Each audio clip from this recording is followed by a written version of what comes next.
Questions orales. The honourable member for Ottawa South. Mr. Speaker, I have several questions for the Prime Minister.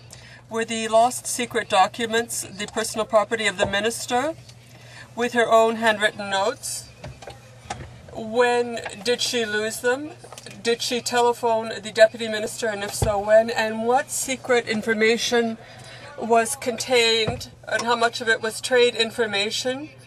And what legal procedure has the government taken against the television station, the Right Honourable Prime Minister? Mr. Speaker, I said that the Minister had a reasonable expectation that these documents would be kept secret. She acted in consequence, and I've accepted what she did. The Honourable Member for Ottawa South. For those that, quote, could reasonably be expected to cause serious injury to the national interest. We're told these documents contain information on ACL's financial status, indebtedness, contractual undertakings, obligations, lawsuits, and details surrounding their bid for the supply of nuclear power in Ontario. They also deal with the critical issue of medical isotopes for medical testing. Can the Prime Minister explain how the release of this information could not, quote, be reasonably expected to cause serious injury to the national interest? The Right Honourable Prime Minister. Order.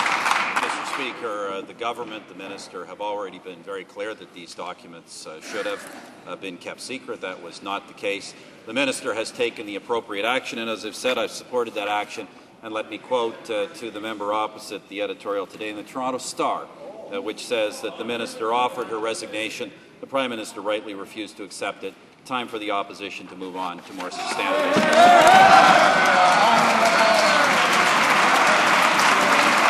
Order. The honourable member for Ottawa South. All right, Mr. Speaker, let's move on and take stock.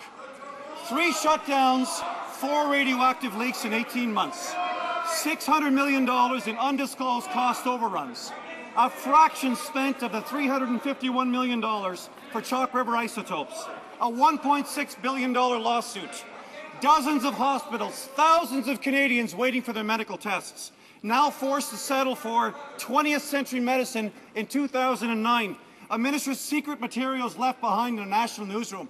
Prime Minister, tell us, explain please, why the decision not to accept your minister's resignation? The Honourable Minister of Natural Resources. Thank you, Mr. Speaker. I'm very pleased to update the House today on progress that we've made with respect to medical isotopes. As we've mentioned before, Mr. Speaker, this is a global issue that's going to be dealt with in a global manner, and through Canada's leadership, we've been successful in having our cooperative partners in the Netherlands patent to increase their medical isotope output by at least 50%. The Australians are coming online much quicker than they had expected for commissioning, and tomorrow we have a very important bilateral meeting in Washington dealing with the matter. The honourable member